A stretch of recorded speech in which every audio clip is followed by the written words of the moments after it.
ये क्या हो रहा है? ये क्या हो रहा है?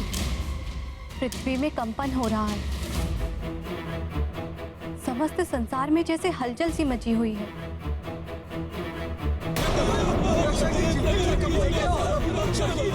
परंतु फिर भी प्रतीत हो रहा है जैसे कोई असाधारण, सुंदर और महान कार्य हो रहा हो।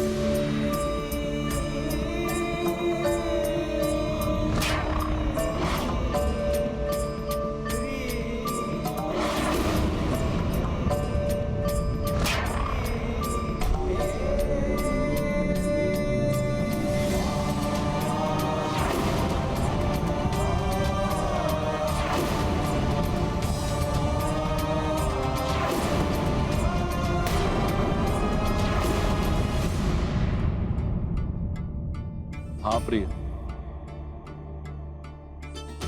ये जो कांड घटित होना आरंभ हुआ है, ये सुंदर कांड है।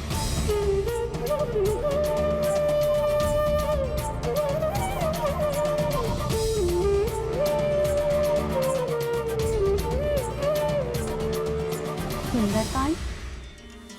हाँ देवेश्वरी, सुंदरकांड के नाम से ये जगत विख्यात होगा। श्री राम सुंदर, उनकी सुंदर भार्या देवी सीता को ढूंढने के लिए निकल पड़े हैं। अतुलित बल के धाम सुंदर हनुमान। यह अध्याय है एक असंभव लक्ष्य को पाने की यात्रा पर निकल पड़े कपीश हनुमान की अद्भुत पराक्रम से ओतप्रोत गाथा का, जो अंततः उस लक्ष्य को प्राप्त करेंगे। अनेकों दुर्हो परिस्थितियों पर विजय पाते हुए देवी सीता तक पहुंचेंगे, जो साक्षात देवी शक्ति का रूप है, जिनसे मिलकर हनुमान आत्म साक्षात्कार के प्रकाश से आलोकित हो उठेंगे। इसलिए इस अध्याय को सुंदरकांड की संज्ञा दी गई है। श्री राम कथा का यह अध्याय जन साधारण को समस्त कष्टों से मुक्ति दिलाकर जीवन को सरल एवं सुंदर बना देगा। श्री राम का नाम तो वैसे भी कल्याणकारी मंत्र है। उनकी गाथा के साथ हनुमान का पराक्रम भी जुड़ जाए तो उसका प्रभाव समस्त विपदाओं और आपदाओं को समाप्त करने वाला होगा ही। हाँ देवी, आने वाले युगों में जब किसी पर कोई विपदा आएगी, जैसे किसी का विवाह नहीं हो पा रहा हो, कोई संतानहीन हो, कोई जीविका के लिए धन का अर्जन नहीं कर पा रहा हो, किसी को कोई रोग सता रहा हो, किसी के परिवार में कोई अपना कर्म भूलकर भोग विलास में लीन हो, या परिवार का मुखिया मदिरा का दास बनकर दुराचारी हो गया हो, किसी की संतान रावण की ही भांति दुष्कर्मों में लिप्त हो गई हो, किसी के बने हुए कार्य बिगड़ रहे हों, या किसी को अपार कष्टों से मुक्ति नहीं मिल पा रही हो, उनके समस्त कष्टों का निवारण करेगा ये सुंदरकांड। बहुत ही अद्भुत महिमा है सुंदरकांड की। इसके लिए जनसाधारण को क्या करना होगा स्वामी? सुंदरकांड का पाठ करना होगा। सुंदरकांड का पाठ करने वाले, उसे सुनने वाले, उसे देखने वाले या कोई भी जीव जंतु उस स्थान पर उपस्थित होंगे, वे सब कष्टों से मुक्त होकर मोक्ष के अधिकारी हो जाएंगे। यही नहीं, सुंदरकांड की पुस्तक के समक्ष 2 पुष्प चढ़ाकर श्रद्धापूर्वक शीश नवाने वाले भी मोक्ष के अधिकारी होंगे। उनके समस्त कष्टों का निवारण हो जाएगा। जैसे कपीश हनुमान निकल पड़े हैं श्री राम के कष्टों का निवारण करने के लिए।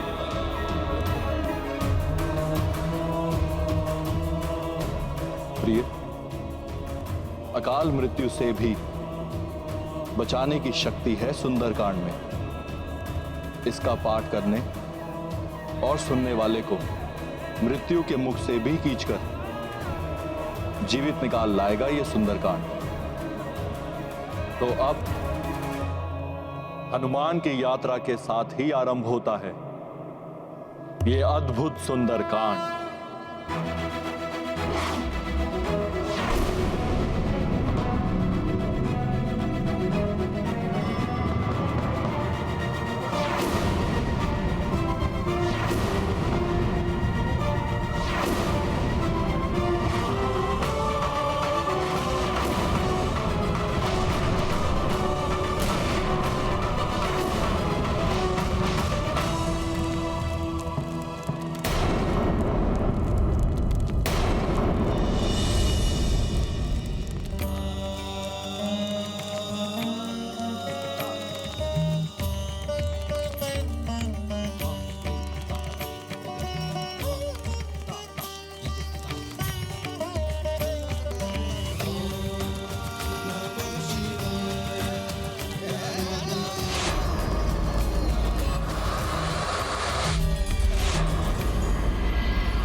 चलायु सोगा पताल तुरंता,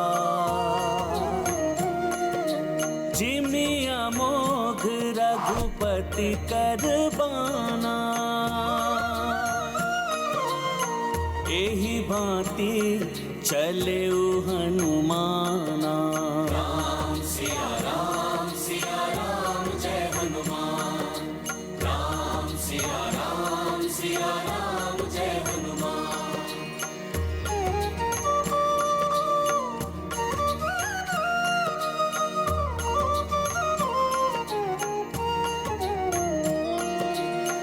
तीव्र विलक्षण गति के स्वामी, जय बजरंगी अंतर्यामी। ओ तुम्हरे उर में राम बसो, को नहीं जग में तुम सो। राम सिया राम जय हनुमान, ये गाथा महाबली हनुमत की, रुचिकर लीला राम भगत की। जय जय जय रघुनंदन राम, जय जय जय महाबली हनुमान।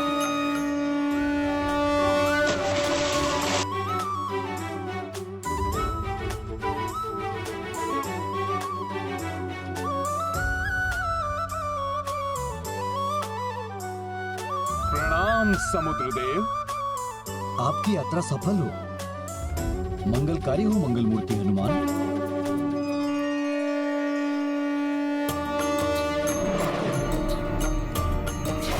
ओ राम काज को चले हनुमान, मेघराज दिए रस तो जल चर सब कपि दरस किए, उदधि भी आशीष दिए। राम सिया राम जय हनुमान, राम सिया राम जय हनुमान। ये गाथा महाबली हनुमत की, रुचिकर लीला राम भगत की। जय जय जय रघुनंदन राम, जय जय जय महाबली हनुमान। जय श्री राम, जय श्री राम, जय श्री राम, जय श्री राम, जय श्री राम। ये अनुपम कार्य हनुमान जी ही कर सकते थे। मेरा हृदय कहता है वे अवश्य ही सफल होंगे। हनुमान की ये अद्भुत उड़ान श्री राम के कार्य के लिए की गई सबसे बड़ी सेवा मानी जाएगी। हाँ काका श्री।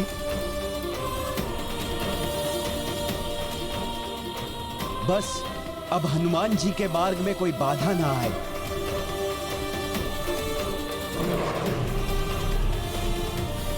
कोई भी बाधा, कोई भी विघ्न महाबली हनुमान की इस यात्रा को नहीं रोक सकता नल। जय श्री राम।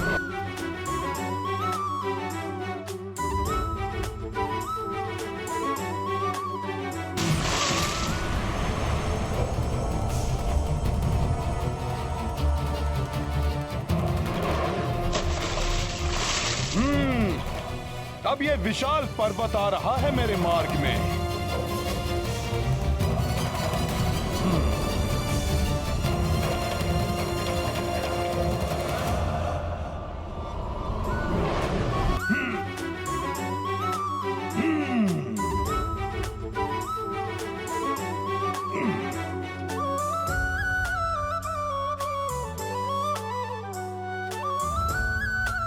हनुमान जी की शक्ति के समक्ष तो बड़े से बड़े पर्वत भी कंकड़ के समान बिखर के रह जाएंगे।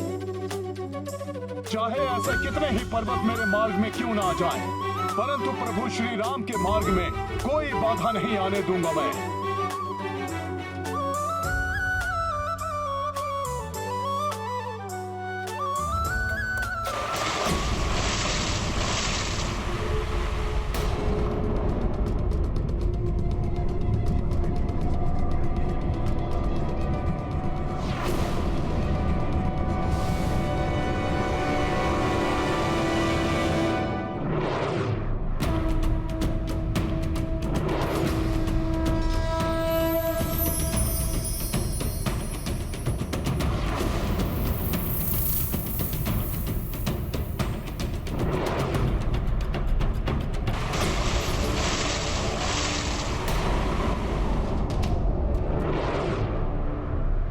पुनः आ गया ये पर्वत।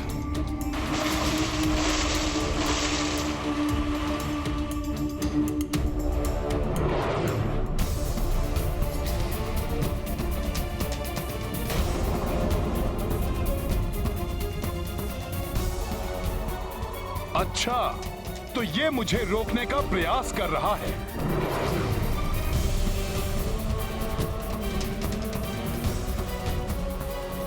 तुम्हारी भुजाएं मेरा मार्ग नहीं रोक सकेंगी पर्वतराज।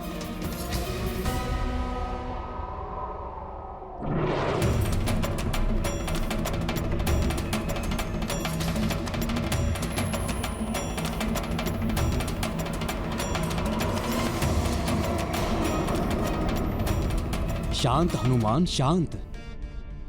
मैं आपका मार्ग रोक नहीं रहा हूं पवन पुत्र श्री राम भक्त हनुमान। मेरा प्रणाम स्वीकार करें।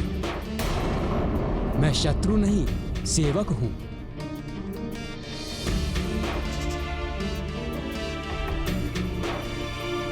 हे श्री राम भक्त हनुमान, आज आपके दर्शन पाकर मेरा जीवन धन्य हो गया। मेरे व्याकुल नयन सदियों से आपके दर्शन की प्रतीक्षा में तरस रहे थे। आज जाकर इन नेत्रों की ये साध पूर्ण हुई। हे श्री राम दूत, इस दीर्घ यात्रा में कुछ क्षण मुझ पर्वत पर विश्राम कर लीजिए। आपकी क्लांत हुई देह स्फूर्ति से भर उठेगी हनुमान। तब एक नवीन ऊर्जा के साथ पुनः आप श्री राम काज हेतु आगे बढ़ सकते हैं हनुमान। राम काज में विश्राम कैसा पर्वतराज? प्रभु का कार्य अविलंब पूर्ण करना है मुझे, और फिर मैं आप पर विश्राम क्यों करूं? मैं तो आपको जानता तक नहीं। मैं मैनाक पर्वत हूँ हनुमान जी, पर्वतराज हिमालय एवं माता मैना का पुत्र।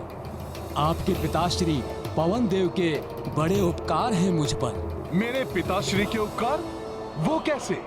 ये सदियों पूर्व की घटना है पवन सुत, जब पर्वतों के भी पंख हुआ करते थे। गिद्धों की भांति आकाश में ऊंचाई तक तीव्र गति से उड़ने की क्षमता हुआ करती थी पर्वतों में।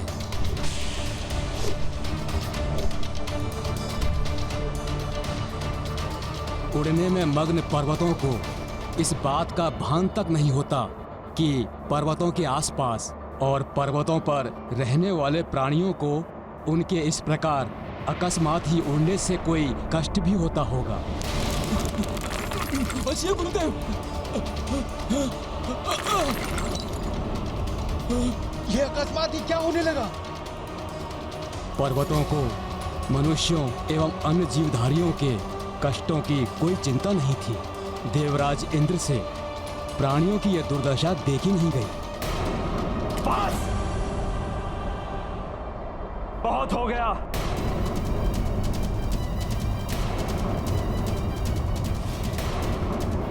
इन शक्ति के मत में डूबे पर्वतों ने, हम देवताओं की पूजा करने वाले मनुष्यों, हमें यज्ञ के द्वारा भविष्य प्रदान करने वाले ऋषियों एवं निरीह वन्य प्राणियों पर बहुत अत्याचार कर लिए।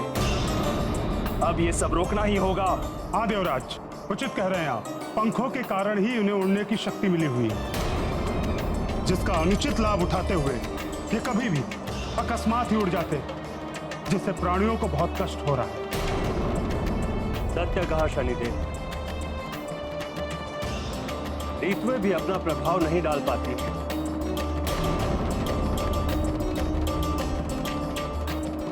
इन विशाल पर्वतों के उड़ने के कारण मेघ छिटक कर इधर उधर बिखर जाते हैं, जिसके कारण कहीं तो बाढ़ आदि आ जाती है तो किसी स्थान पर सूखा और अकाल की स्थिति उत्पन्न हो जाती है। हाँ वायुदेव, मनुष्य एवं प्राणियों के कष्ट तो जैसे इन्हें दिखाई नहीं दे रहे।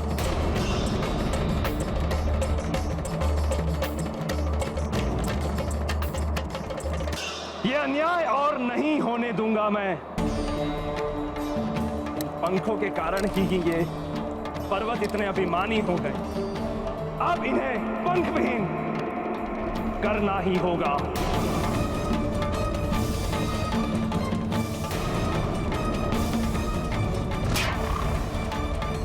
फिर क्या हुआ? देवराज इंद्र ने क्या किया? महाबली इंद्रदेव को रोकना तो किसी के लिए भी संभव नहीं था हनुमान।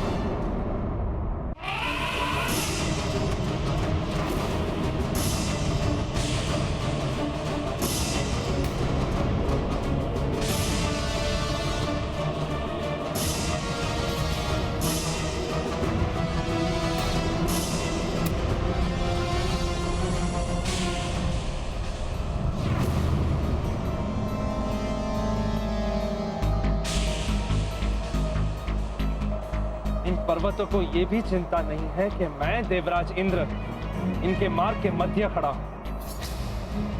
ये बिना रुके स्पर्धा करते हुए आगे ही बढ़ते आ रहे हैं।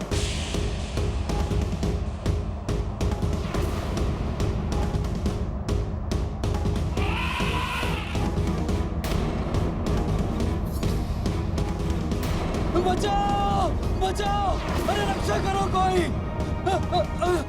बचाओ।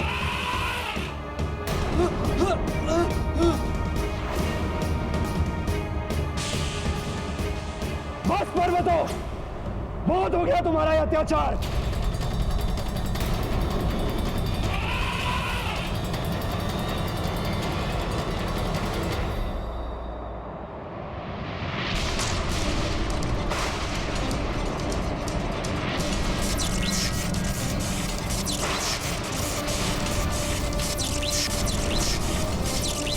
उड़न शक्ति के मद में चूर पर्वतों, तुम जो ये विनाश लीला की क्रीड़ा कर रहे हो, इसका दंड तुम्हें अवश्य मिलेगा।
मेरे दंड से नहीं बच सकते तुम पर्वतों।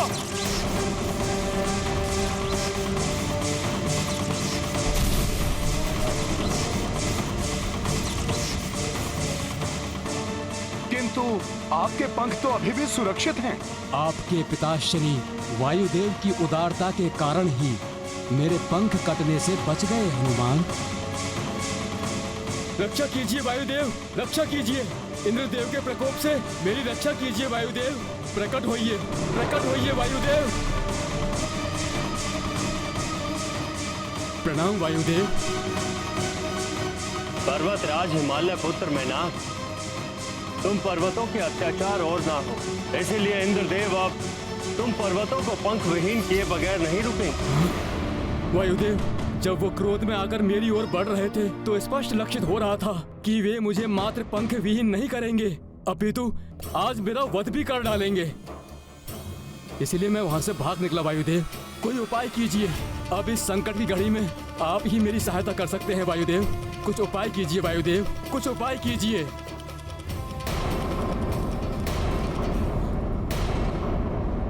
शक्तियों का प्रयोग सदैव दूसरों की सहायता एवं कष्ट हरने के लिए करना चाहिए।